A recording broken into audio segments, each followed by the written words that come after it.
অশোক অসমৰ আয়ুষ ৰেখাস্বৰূপ যি ৩৭ নং ৰাষ্ট্ৰীয় ঘাইপথ ৩৭ নং ৰাষ্ট্ৰীয় ঘাইপথৰ সম্প্ৰসাৰণৰ কাম ২০১৪ চনৰ পৰা আৰম্ভ কৰি এই পৰ্যন্ত আচলতে ৪০% কাম সম্পূৰ্ণ কৰিব নোৱাৰিলে, যাৰ বাবে বিভিন্ন সময়ত উঠা অভিযোগৰ ভিত্তিত কেন্দ্ৰীয় চৰকাৰৰ যিগৰাকী গড়কাপ্তানী মন্ত্ৰী, সেই মন্ত্ৰীগৰাকীৰ আচলতে দৃষ্টিগোচৰ হৈছে আৰু সেই অনুযায়ী গড়কাপ্তানী মন্ত্ৰীগৰাকীয়ে ইতিমধ্যে অসমৰ মুখ্যমন্ত্ৰীগৰাকীলৈ পত্ৰ প্ৰেৰণ কৰিছে আৰু পত্ৰ প্ৰেৰণ কৰি ইতিমধ্যে তেওঁক এই সম্পৰ্কে অৱগত কৰিছে আৰু ইতিমধ্যে যোৰহাট বাইপাছৰ পৰা ডিব্ৰুগড় পৰ্যন্ত 11টাকৈ প্ৰতিষ্ঠানক নিৰ্মাণ সংস্থাক ইতিমধ্যে তেওঁলোকে এই ঠিকাৰ কাম ভাগ কৰি দিছে বুলি কৈছে।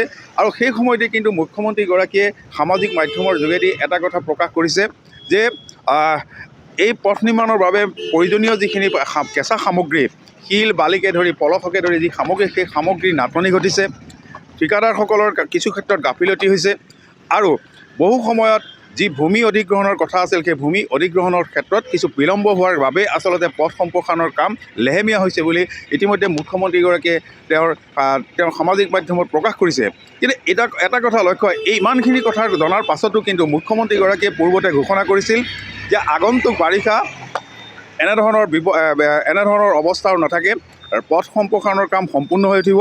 কিন্তু কাৰ্যত মুখ্যমন্ত্ৰীগৰাকীয়ে শেহতীয়া যি সামাজিক মাধ্যমৰ যোগেদি যি প্ৰচাৰ কৰিছে, এই কথাই আচলতে অসহায় অৱস্থাৰ সৃষ্টি কৰিছে। এই কথা মুখ্যমন্ত্ৰীগৰাকীয়ে জনা উচিত যে পথ সম্প্ৰসাৰণৰ বাবে প্ৰয়োজনীয় যি সামগ্ৰী, এই সামগ্ৰীসমূহ বিশেষকৈ পলস, শিল আদি এইখিনি সংগ্ৰহ বা এইখিনি আনিবৰ বাবে ঠিকাদাৰ প্ৰতিষ্ঠানসমূহে কেনেকুৱা ৰঙা ফিটাৰ মেৰপাছ, চৰকাৰী যি ৰঙা ফিটাৰ মেৰপাছ, এই মেৰপাছে অতিক্ৰম কৰিব লাগে, তাৰ বাবেহে আচলতে পলম হৈছে এনেধৰণৰ কাম। ঠিকাদাৰ প্ৰতিষ্ঠানসমূহে বিভিন্ন সময়ত পলস আদি খান্দিবৰ বাবে, ইয়াত ব্যৱহাৰ কৰিবৰ বাবে যি ধৰণৰ নিয়ম নীতিৰ মাজেৰে যাব লাগে, সেই নিয়ম নীতি অতিক্ৰম কৰিবলৈ প্ৰায় 6 মাহ লাগে। এনেধৰণৰ অব্যৱস্থাৰে চলি আছে আচলতে এই বিভাগসমূহৰ সমন্বয়হীনতাৰ বাবেই আচলতে এনেধৰণৰ অৱস্থাৰ সৃষ্টি হৈছে। মোৰ সৈতে সচেতন কেইজনমান যুৱক আছে, মই তেওঁলোকৰ কাষলৈ যাম।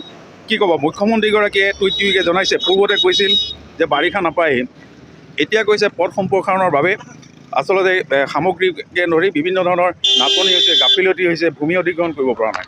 চাওক, আপোনালোকে দেখা পাইছে যে 2014 চনৰ পৰাই আজি এই 4 লেণ্ডৰ এই অৱস্থা, আজিলৈ কাম 30% সম্পূৰ্ণ কৰিব পৰা নাই।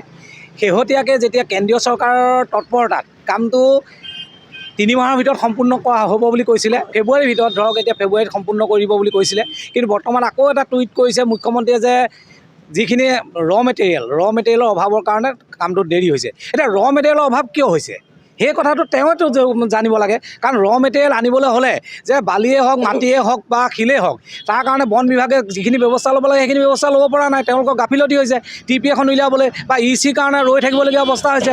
এতিয়া যিখিনি মাল আমাক দৰকাৰ হৈছে মানে 4 লেণ্ডৰ কাৰণে, সেই মালখিনি অনাৰ ক্ষেত্ৰত চৰকাৰে ব্যৱস্থা গ্ৰহণ কৰি দিয়ক। বন বিভাগৰ লগত কেনেকৈ ধৰণে হয় কামখিনি সোনকালে কৰিব পৰাৰ সুবিধাটো তেওঁলোকে কৰি দিব লাগিব। আৰু অভাৱ হৈছে বুলি আমি এইটো কাৰণে নাভাবোঁ, কাৰণ গুৱাহাটী ইখনৰ পিছত ইখন ফ্লাইঅভাৰ বনাই আছে, তাততো সামগ্ৰীৰ অভাৱ হোৱা নাই। কিয় হৈছে ইমান তৎকালীনভাৱে কেনেকৈ হয়? আজি আমাৰ এই উজনি যে 4 লেণ্ডটো এনেকৈ সদায় দীঘলীয়া হৈ গৈ আছে, কিমান মানুহে মৃত্যুবৰণ কৰিছে, সিদিনাও দুৰ্ঘটনা হৈছে, সদায় দুৰ্ঘটনা এজনৰ প্ৰাণ হেৰুৱাবলগীয়া অৱস্থা হৈ আছে। গতিকে আমি মুখ্যমন্ত্ৰী মহোদয়ক এইটোৱেই অনুৰোধ জনাওঁ, যিখিনি অসুবিধা আছে অসুবিধাখিনি দূৰ কৰিবলৈ তেওঁ মুখ্যমন্ত্ৰী হিচাপে নিজে ভূমিকা লওক আৰু কামটো সম্পূৰ্ণ আমাক তেওঁ যেনেকৈ কথা দিছে তেনেধৰণে কৰি দিয়ক। হয়, ধন্যবাদ জনাইছোঁ। আন এগৰাকী প্ৰাক্তন ছাত্ৰ নেতা আছে, কি ক'ব? মুখ্যমন্ত্ৰীগৰাকীৰ যিটো বক্তব্য, আচলতে সামগ্ৰীৰ অভাৱ, কেঁচা সামগ্ৰীৰ অভাৱৰ বাবে পলম হৈছে, গাফিলতিৰ কথাটো আছে আৰু ভূমি অধিগ্ৰহণ কৰিব পৰা নাই বহু সময়ত, তাৰ কাৰণে পলম হৈছে বুলি কৈছে। কিমান দূৰ গ্ৰহণযোগ্য? মুখ্যমন্ত্ৰীগৰাকীয়ে এটা অত্যন্ত থুলুঙা মন্তব্য আগবঢ়াইছে, যিহেতু তেওঁ প্ৰথমে কৈছিল যে বাৰিষাৰ পূৰ্বে কামটো সমাপ্ত হ'ব, তাৰ পিছৰ পৰ্যায়ত তেওঁ আকৌ নতুনকৈ ক'লে যে ফেব্ৰুৱাৰী মাহৰ ভিতৰত কামটো সমাপ্ত হ'ব। আৰু তেখেতে যোৱাকালি কৈছে যে যিবিলাক ৰ মেটেৰিয়েল অভাৱৰ কথা কৈছে। আমি যিমান দূৰ জানো অসমত বৰ্তমান ধৰক যিখিনি ফৰেষ্ট ক্লিয়াৰেঞ্চ লাগে বা জিঅ'টেক কৰাৰ পিছত যিখিনি পলস আনিব লাগে, সেই পলস আনিব কাৰণে যিখিনি জিঅ'টেক হওক বা ফৰেষ্ট ৱাইল্ড জমা কৰা সেই প্ৰচেছটো ইমানেই দীঘলীয়া, সেই দীঘলীয়া প্ৰচেছটোৰ কাৰণে যিসকল ঠিকাদাৰ আছে, ঠিকাদাৰসকলে ক'ৰবাত কামটো কৰিব নোৱাৰা হৈ যায়।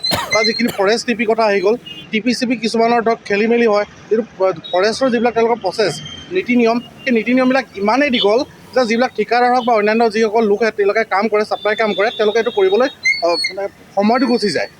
বাৰিষাত সেই কামখিনি যেতিয়া আৰম্ভ কৰি খৰালিলৈকে যেতিয়া প্ৰচেছ হৈ থাকে, সেই কামটো কেতিয়াও সম্ভৱ হৈ নাথাকে। গতিকে অসমৰ মুখ্যমন্ত্ৰীজনক আমি এটা অনুৰোধ জনাব বিচাৰিছোঁ, ফৰেষ্ট ডিপাৰ্টমেণ্টৰ যিখিনি কাম থাকে তেওঁলোকৰ ফৰেষ্ট ৰয়েলিটি জমা দিয়াৰ ক্ষেত্ৰত ফৰেষ্ট ৰয়েলিটি বা অন্যান্য কামবিলাক যিবিলাক ৰিজু কুমাৰ শইকীয়া আপোনাক এই মুহূৰ্তত ধন্যবাদ জ্ঞাপন কৰিছোঁ।